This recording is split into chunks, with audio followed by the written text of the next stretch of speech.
আসসালামু আলাইকুম সবাইকে স্বাগতম ওয়েবমিনার অ্যাফারে। আশা করি সবাই ভালো আছেন আলহামদুলিল্লাহ। এই ক্লাসের শিরোনাম HTML এর অ্যাট্রিবিউট এবং স্প্যান ট্যাগ নিয়ে বিস্তারিত আলোচনা করব।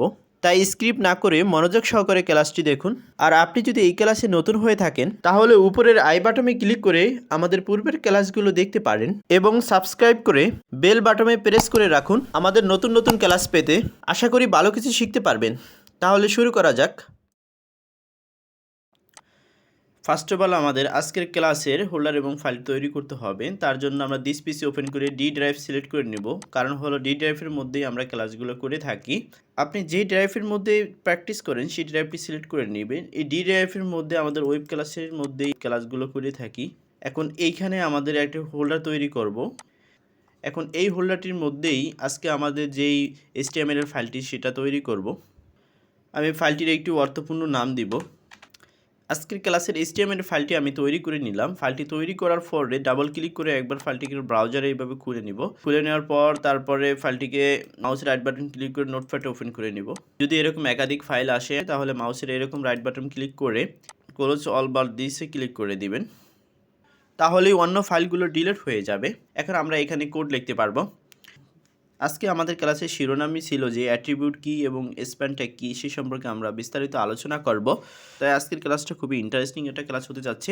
মনোযোগ সহকারে স্কিপ না করে ক্লাসটি দেখবেন, কারণ আমাদের এই কোর্সটিতে HTML এর একেবারে বেসিক থেকে খুব সুন্দরভাবে অ্যাডভান্স পর্যন্ত শেখানো হবে এবং প্রতিটি বিষয় খুব নিখুঁত এবং সুন্দরভাবে শেখানো হচ্ছে। আশা করি বুঝতে পারছেন। তাহলে শুরু করা যাক। তো ফার্স্ট অফ অল আমাদের HTML এর যে গঠনটা সেটা আমরা তৈরি করে নিব। তার জন্য আমি এখন HTML এর বেসিক গঠনটা তৈরি করে নিচ্ছি। আমার HTML এর বেসিক গঠনটা তৈরি করা শেষ। আপনারা এইভাবে HTML এর বেসিক গঠনটা তৈরি করে নেবেন। প্রত্যেকটা ক্লাসেই আমরা এরকম HTML এর যে গঠনটা মূল গঠনটা এভাবে তৈরি করে নিব। তারপরে আমরা ট্যাগগুলো বডির মধ্যে লিখব, যেই ট্যাগগুলো আমরা আউটপুটে দেখতে চাই। এবং পূর্বের ক্লাসগুলোতে HTML এর এই গঠনটা কিভাবে তৈরি করতে হয় এবং এই গঠনের প্রত্যেকটা ট্যাগের বৈশিষ্ট্য সম্পর্কে বিস্তারিত আলোচনা করা হয়েছে। আশা করি সেই বিষয়গুলো আপনারা জানেন। এখন আমরা অ্যাট্রিবিউট সম্পর্কে জানব। এই জন্য আমি বডির মধ্যে পি ট্যাগ লিখতেছি।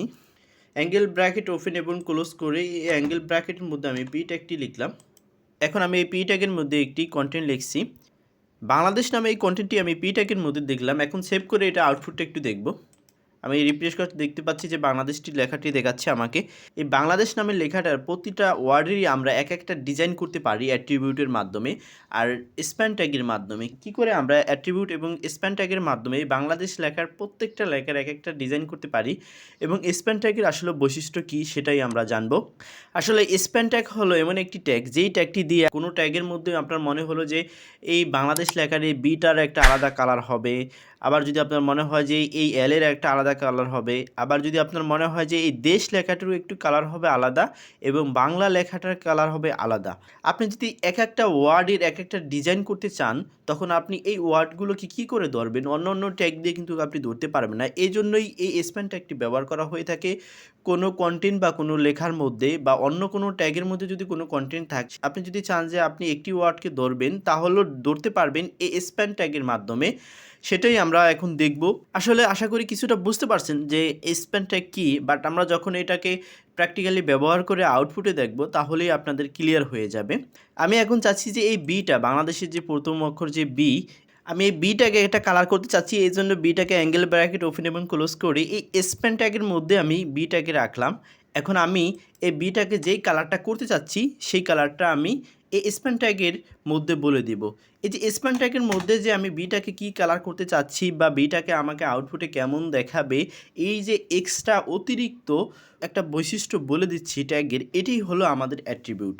যে কোনো ট্যাগের অতিরিক্ত কিছু বৈশিষ্ট্য বলে দেওয়া কি আসলে অ্যাট্রিবিউট বলা হয়ে থাকে। যে অ্যাট্রিবিউট কি, আপনার একটা ট্যাগ যেরকম এখানে যে আমি পি ট্যাগটা ফার্স্ট টাইম লিখছি, এটা তো পি ট্যাগ আমাকে আউটপুটে একটা অনুচ্ছেদ হিসেবে তো আমাকে দেখাচ্ছে বা একটা প্যারাগ্রাফ হিসেবে আউটপুটে আমাকে লেখাটা দেখাচ্ছে।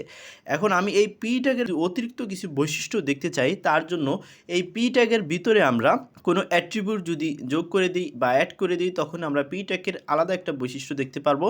এখন আমরা স্প্যান ট্যাগটা একটু দেখি, তারপরে পি ট্যাগটাও বৈশিষ্ট্য দেখব অ্যাট্রিবিউটের মাধ্যমে। যেহেতু আজকের ক্লাসে আমরা অ্যাট্রিবিউট সম্পর্কে বিস্তারিত আলোচনা করবো, আমি পি ট্যাগ দিয়েও আমরা অ্যাট্রিবিউট দেখব এবং স্প্যান ট্যাগ দিয়ে দেখব এবং স্প্যান ট্যাগটা কী সেই বিষয়টা একটু যখন আমাদের ক্লিয়ার হবে তখনই আমরা পি ট্যাগটাও দেখব যে পি ট্যাগের ভিতরে আমরা অ্যাট্রিবিউট ইউজ করলে সেটা আমাদের আউটপুটে কেমন দেখায়।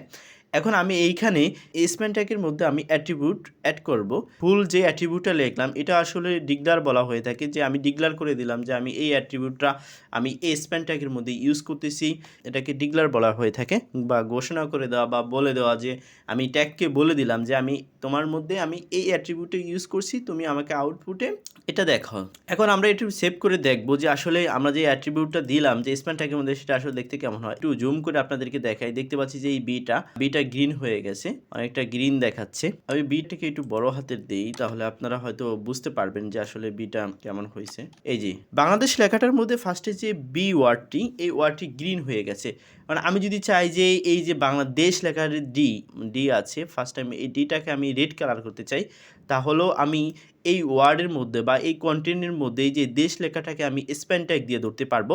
আসলে এটাই হলো স্প্যান ট্যাগের বৈশিষ্ট্য, যে কোনো কন্টেন্টকে আপনি সিলেক্ট করে মার্ক করে সিলেক্ট করে আপনি স্প্যান ট্যাগের মাধ্যমে এইভাবে ধরে তারপর তার অ্যাট্রিবিউটের মাধ্যমে তার ডিজাইন করতে পারবেন। এটাই হলো যে স্প্যান ট্যাগের বৈশিষ্ট্য, যে আপনি কোনো কন্টেন্টকে যেখানেই থাকুক না কেন, যেই ট্যাগে কোনো ট্যাগের মধ্যে গিয়ে আপনি স্প্যান ট্যাগ দিয়ে ধরে ফেলতে পারবেন, ধরে তার একটা ডিজাইন, একটা কালার আপনি যেরকম চান সেরকম একটা অ্যাট্রিবিউট ইউজ করে সেরকম আউটপুটে নিতে পারবেন। এটাই হলো যে আমাদের স্প্যান ট্যাগের বৈশিষ্ট্য। আসলে স্প্যান ট্যাগটা কী সেটা বুঝতে পারছেন। আমি এখন স্প্যান ট্যাগ দিয়ে এই ডিটাকে ধরবো, তার জন্য স্প্যান ট্যাগ ওপেন এবং ক্লোজ করব। আমি স্প্যান ট্যাগ ওপেন এবং ক্লোজ করে তার মধ্যে এই ডি কন্টেন্টটি রাখলাম, শুধু ডি ওয়ার্ডটা, এই ডি ওয়ার্ডটা রাখলাম। রেখে এখন আমি এই স্প্যান ট্যাগের মধ্যে আমি অ্যাট্রিবিউট দেবো। আমি ডিটাকে কেমন চাচ্ছি, তো ডিটাকে আমি যেরকম চাচ্ছি সেই অ্যাট্রিবিউটটা আমি স্প্যান ট্যাগের মধ্যে এখন বলে দিব। যেহেতু আমি ডিটাকে রেড কালার দেখতে চাচ্ছি, তা আমি রেড বলে দিলাম, কালারের ভ্যালু দিয়ে দিলাম রেড। এখন আমরা এটা সেভ করব, সেভ করে এটা একটু আউটপুট দেখবো আসলে এটা দেখতে কেমন হয়, যে রেড হয়েছে কিনা সেটা একটু আমরা দেখব। দেখতে পাচ্ছি ডিটা রেড হয়ে গেছে। তো এটাই হলো আসলে যে স্প্যান ট্যাগের বৈশিষ্ট্য। কোনো ট্যাগের মধ্যে কোনো কন্টেন্ট আছে, সেই কন্টেন্টটা আপনি চাচ্ছেন যে প্রথম যে লেটারটা আছে সেই লেটারটা একটু অন্য কালারও হবে, মাঝখানে যে লেটারটা আছে সেটার একটা ডিজাইন হবে, আবার শেষে যে লেটারটা আছে সেটার একটা ডিজাইন হবে। এভাবেই স্প্যান ট্যাগের মাধ্যমে আপনি কোনো কন্টেন্টকে যেমন ইচ্ছে সেরকম ডিজাইন করতে পারেন। আসলে স্প্যান ট্যাগের মূল ভূমিকাই পালন করে এই অ্যাট্রিবিউট। তো এরকম আমি যে কোনো ট্যাগের মধ্যে যেই অ্যাট্রিবিউট দিব সেই অ্যাট্রিবিউটই আমি আউটপুটে দেখতে পাবো। আসলে অ্যাট্রিবিউটই হলো কোনো ট্যাগের একটা বৈশিষ্ট্য, আলাদা এক্সট্রা একটা বৈশিষ্ট্য আর এক্সট্রা একটা গুণ বলতে পারেন। কোনো ট্যাগের এক্সট্রা একটা গুণ হলেই আমাদের অ্যাট্রিবিউট। এখন আমি শুধু স্প্যান ট্যাগটা লিখি, স্প্যান ট্যাগ দিয়েই আমি আলাদাভাবে আপনাকে একটু দেখাতে চাচ্ছি, যেহেতু আমি চাচ্ছি যে আপনার এই বিষয়টা সম্পূর্ণ ক্লিয়ার হয়ে যাক, যাতে করে কোনো কনফিউশন না থাকে। এখন আমি স্প্যান ট্যাগটা ওপেন এবং ক্লোজ করে স্প্যান ট্যাগের মধ্যে আমি এই হাই লিখলাম। আমি দেখব যে হাই কন্টেন্টটি আমি লিখছি, এই হাই কন্টেন্টটি অ্যাট্রিবিউট না দিয়ে যখন আমি শুধু এই হাই কন্টেন্টটি লিখে যখন আমি কন্ট্রোল এস প্রেস করে সেভ করব, সেভ করে যখন আউটপুটে যাচ্ছি দেখতে পাচ্ছি শুধু হাই দেখাচ্ছে আমাকে। রিফ্রেশ প্রেস করছি, শুধু হাই দেখাচ্ছে, যেরকম আমি লিখছি সেরকমই আমাকে দেখাচ্ছে। আমি এটাকে একটু জুম করে রাখছি, এরকম বড় বড় দেখাচ্ছে, যাতে করে আপনারা বুঝতে পারেন, এই জন্য আমি জুম করে রাখছি। যেরকম আমি একটু আগে যে বাংলাদেশ লেখাটা দেখিয়েছি, এরকম আপনার কাছে বড় বড় কিছু বাক্য আছে, সেই বাক্যের মধ্যে আপনি যেই কোনো একটা ওয়ার্ডকে বা একটা লেটারকে ধরতে চাচ্ছেন, সেই জন্য এই স্প্যান ট্যাগটা দিয়ে আসলে হলো ধরা। কোনো লেটারকে আপনি স্প্যান ট্যাগ দিয়ে ধরলেন বা কোনো ওয়ার্ডকে আপনি শুধু স্প্যান ট্যাগটা দিয়ে ধরলেন কোনো ট্যাগের মধ্যে, ধরে তারপরে সেটার বলে দিলেন যে সেটা কেমন হবে দেখতে, সেটা বলতে হবে হলো আপনার অ্যাট্রিবিউটের মাধ্যমে। ঠিক এখন আমি আপনাকে দেখাচ্ছি, এরকম অ্যাট্রিবিউট দিয়ে সেই অ্যাট্রিবিউটের মধ্যে আপনার বলে দিতে হবে যে আসলে আপনার সেই ট্যাগটা কেমন হবে, দেখতে কেমন হবে, তার স্টাইল কেমন হবে, ডিজাইন কেমন হবে, সেটা বলে দিতে হবে। এভাবে বলে দিতে হবে। আমি এখন এই স্প্যান ট্যাগের মধ্যে একটি অ্যাট্রিবিউট ডিক্লেয়ার করে দিলাম, সেই অ্যাট্রিবিউটের ভ্যালু হলো আপনার ইয়েলো। আমি এখন দেখব যে আসলে এটা আউটপুটটা আমাকে ইয়েলো দেখাচ্ছে কি না। দেখেন রিফ্রেশ করার সাথে সাথে আমাকে এটা ইউলো দেখাচ্ছে। এই হাই কন্টেন্টটি ইউলো হয়ে গেছে। আসলে এটি হলো যে স্প্যান ট্যাগের বৈশিষ্ট্য। আপনি যদি একটা ওয়ার্ডকে ধরতে চান তাহলেও ধরতে পারবেন, কিন্তু শুধু ধরতে পারবেন, কিন্তু এটা যদি একটা ডিজাইন করতে চান তাহলে অবশ্যই আপনাকে স্প্যান ট্যাগের মধ্যে অ্যাট্রিবিউট ইউজ করতে হবে। এটাই হলো আসলে অ্যাট্রিবিউট এবং স্প্যান ট্যাগের বৈশিষ্ট্য। যে এটা মনে রাখবো যে অ্যাট্রিবিউট হলো যে কোনো ট্যাগের এক্সট্রা কিছু বৈশিষ্ট্য গুণ সেই ট্যাগের মধ্যে অ্যাড করা, এটি হলো তার অ্যাট্রিবিউট। সামনের দিকে আরও ট্যাগ দেখবো, সেই ট্যাগগুলোর অ্যাট্রিবিউট সম্পর্কে জানবো। আসলে অ্যাট্রিবিউট কী বা কেন দেওয়া হয়ে থাকে, কোনো ট্যাগকে গুণে গুণান্বিত করতে গিয়ে অ্যাট্রিবিউট দেওয়া হয়, এভাবেও বলতে পারেন। কারণ হলো একটু আগে আমরা দেখেছি যখন আমরা স্প্যান ট্যাগ দিয়ে শুধু হাই কন্টেন্টই লিখলাম সেটাকে শুধু আমাকে আউটপুটে হাই দেখাচ্ছে।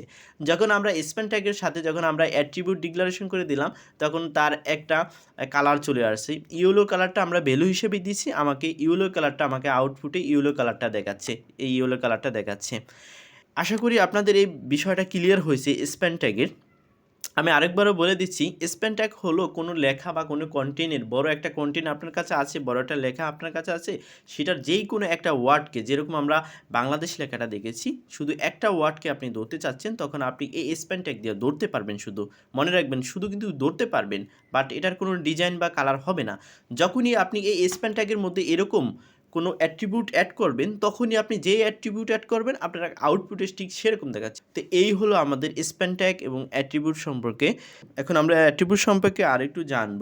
যেহেতু আমরা ইতিমধ্যে জেনেছি অ্যাট্রিবিউট মানে হলো কোনো ট্যাগের একটু অতিরিক্ত এক্সট্রা কিছু গুণ অ্যাড করা, এখন আমরা দেখব যে আসলে পি ট্যাগের মধ্যে কোনো এক্সট্রা কিছু গুণ বা এক্সট্রা কিছু বৈশিষ্ট্য আমরা অ্যাড করতে পারি কিনা অ্যাট্রিবিউটের মাধ্যমে। তাই আমি এখন পি ট্যাগের মধ্যেই অ্যাট্রিবিউট অ্যাড করে সেটার আউটপুটটা আসলে দেখতে কেমন হয় সেটা একটু দেখব। আমরা পূর্বের ক্লাসেই জেনেছি যে পি ট্যাগ মানে হলো আমরা কোনো প্যারাগ্রাফ বা অনুচ্ছেদ যদি লিখতে চাই তাহলে সেই পি ট্যাগের মধ্যে আমরা লিখব, আমরা আউটপুটে সেটা আমরা প্যারাগ্রাফ বা অনুচ্ছেদ হিসেবে দেখতে পাবো।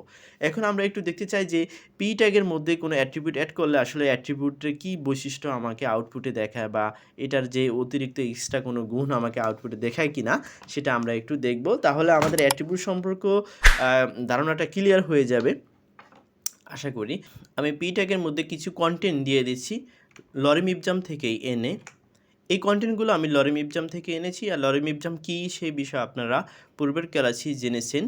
এখন আমি এই পি ট্যাগের মধ্যে কিছু অ্যাট্রিবিউট অ্যাড করব। আমি চাচ্ছি যে এই লেখাগুলো আমাকে একটু রেড দেখাক, আউটপুটে একটু রেড দেখাক। তার জন্য আমি একটি অ্যাট্রিবিউট ডিক্লারেশন করলাম যে স্টাইল হবে আমার, এটার স্টাইলটা হবে আমার কালার, একটু রেড হোক, কালারটা রেড হোক। এই পি ট্যাগের যে কন্টেন্টগুলো আছে এগুলো রেড হয়ে যাক। আমি কন্ট্রোল এস প্রেস করে সেটা আউটপুটটা একটু এখন দেখব। এখন আমরা দেখতে পাচ্ছি যে পি ট্যাগের কন্টেন্টগুলো রেড হয়ে গেছে। আসলে এটাই হলো অ্যাট্রিবিউটের বৈশিষ্ট্য মূলত, যে আমরা কোনো ট্যাগের মধ্যে যে অ্যাট্রিবিউট অ্যাড করব আমাদের আউটপুটে ঠিক সেরকমই দেখাবে। এটাই হলো অ্যাট্রিবিউট, যে কোনো ট্যাগের এক্সট্রা কিছু গুণ বা বৈশিষ্ট্য অ্যাড করা ওই ট্যাগের মধ্যে, তাকে আমরা অ্যাট্রিবিউট বলতে পারি বা বলে থাকি। কোনো ট্যাগের মধ্যে অ্যাট্রিবিউট লেখাটাকে বলা হয় ডিক্লেয়ার করে দেওয়া, এবং যে স্টাইলটা আমি লিখেছি এটাকে বলা হয় প্রপার্টি বলা হয়ে থাকে। আর যে কালারটা আমি লিখেছি এই কালারটা হলো আসলে প্রপার্টি নেম, এটাকে প্রপার্টি নেম বলা হয়ে থাকে।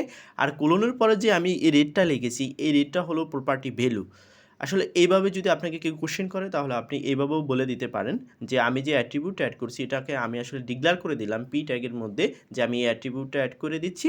আর যে স্টাইলটা এটা হলো আসলে আমাদের অ্যাট্রিবিউটের একটা প্রপার্টি, স্টাইলের জায়গায় অন্য কিছু হতে পারে। তো এটা হলো আসলে অ্যাট্রিবিউটের প্রপার্টি। আর যে কালারটা হলো প্রপার্টি নেম, আর রেডটা হলো আমাদের প্রপার্টি কি ভ্যালু।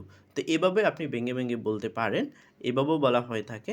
তো আশা করি অ্যাট্রিবিউট সম্পর্কে আপনাদেরকে ফুললি ধারণা হয়েছে এবং স্প্যান ট্যাগ কী সে সম্পর্কেও ধারণা হয়েছে।